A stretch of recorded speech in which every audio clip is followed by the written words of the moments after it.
Showbiz দুনিয়ার জনপ্রিয়তাকে কাজে লাগিয়ে রাজনীতিতে যুক্ত হওয়ার ঘটনা নতুন কিছু নয়। এবার এ তালিকায় যোগ হচ্ছেন ছোট পর্দার আলোচিত অভিনেত্রী রুকাইয়া জাহান চমক। ত্রয়োদশ জাতীয় সংসদের সংরক্ষিত নারী আসন থেকে এমপি হতে বিএনপির মনোনয়নপত্র নিয়েছেন তিনি। পরে দলটির মনোনয়ন বোর্ডের সদস্যদের সঙ্গে তার সাক্ষাৎও হয়েছে। গুঞ্জন উঠেছে বিএনপি থেকে চমকের সংসদ সদস্য হওয়াটা অনেকটাই চূড়ান্ত। এ নিয়ে বেশ আশাবাদী অভিনেত্রীও জানিয়েছেন তার প্রত্যাশার কথা। বিস্তারিত শাহাদাত রিফাতের রিপোর্টে। 2017 সালে মিস ওয়ার্ল্ড বাংলাদেশ প্রতিযোগিতায় দ্বিতীয় রানার আপ হওয়ার মাধ্যমে শোবিজ দুনিয়ায় যাত্রা শুরু রুকাইয়া জাহান চমকের। ছোট পর্দার পাশাপাশি একাধিক জনপ্রিয় ওয়েব সিরিজেও কাজ করেছেন তিনি।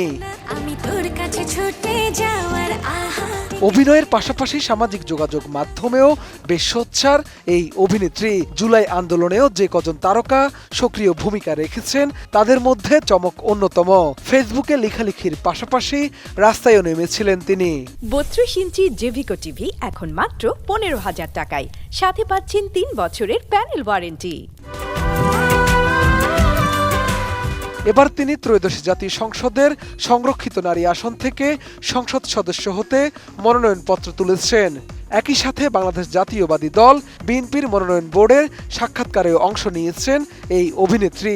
এরপরে গুঞ্জন রটে বিএনপি থেকে চমকের সংসদ সদস্য হওয়া অনেকটাই চূড়ান্ত। জানা গেছে অভিনেত্রী চমকের শ্বশুরবাড়ি কুষ্টিয়ায়, তাই ওই জেলার খোকসা উপজেলা থেকে নারী সংসদ সদস্য হিসেবে মনোনয়ন নিয়েছেন তিনি। একই সাথে আনুষ্ঠানিকভাবে বিএনপিতে যোগ দিয়েছেন এই অভিনেত্রী।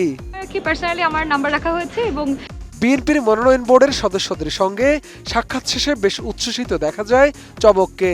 সংবাদ মাধ্যমকে তিনি বলেন, আমি দেশের জন্য কাজ করতে চাই, বিশেষ করে নারীদের জন্য। সেজন্য একটা প্ল্যাটফর্ম দরকার ছিল। আমার মনে হয়েছে বিএনপির সঙ্গে যুক্ত হলে আমার পরিকল্পনা বাস্তবায়ন হবে। প্রধানমন্ত্রী তারেক রহমানের সঙ্গে অনেক বিষয় নিয়ে কথা হয়েছে। কথা বলে সবকিছু ইতিবাচক মনে হয়েছে। আমি মনোনয়নের ব্যাপারে শতভাগ আশাবাদী। ভালো, খুবই ভালো। It's a different experience for me. আমার এক্সপ্লোরার, নতুন নতুন জীবন, নতুন নতুন এক্সপিরিয়েন্স চাই এবং জীবনকে মিনিংফুলি কন্ট্রিবিউট করতে চাই অনেক মানুষের জন্য, আমার দেশের জন্য। সো এটা আমার জন্য একটা গুড প্ল্যাটফর্ম। গণমাধ্যম কর্মীদের প্রশ্নের জবাবে অভিনেত্রী আরও বলেন, আমাকে জিজ্ঞেস করা হয়েছিল আমি বিএনপিকে সার্ভ করতে চাই কিনা।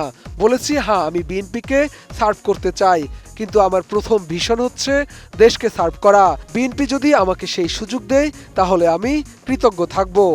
আমি বিএনপিকে সার্ভ করতে চাই, বাট আমার প্রথম ভিশন হচ্ছে দেশকে সার্ভ করা। সো বিএনপি যদি আমাকে সেই সুযোগ দেয়, এই প্ল্যাটফর্মটা দেয়, তাহলে তো আমি কৃতজ্ঞ থাকবো। Thank you. এদিকে বিশ্বস্ত একটি সূত্রে জানা গেছে চমকের ব্যাপারে ইতিবাচক বিএনপি, তবে এ নিয়ে এখনই বিস্তারিত বলতে নারাজ অভিনেত্রী। তিনি বলেন, দল যে সিদ্ধান্ত নিবে সেটাই আমি ইতিবাচকভাবে গ্রহণ করব। আপনি কোন আসন থেকে? কুষ্টিয়া। কুষ্টিয়া, জি। এর আগে 18 এপ্রিল দিবাগত রাতে সামাজিক যোগাযোগ মাধ্যম ফেসবুকে একটি পোস্ট দেন চমক। কিছুটা রহস্য রেখে তিনি লিখেন, নতুন জার্নি শুরু করলাম, আলহামদুলিল্লাহ। শীঘ্রই বিস্তারিত জানাবো, পাশে থেকো, দোয়া রেখো। শাহাদাত রিফাত, ATN নিউজ, ঢাকা।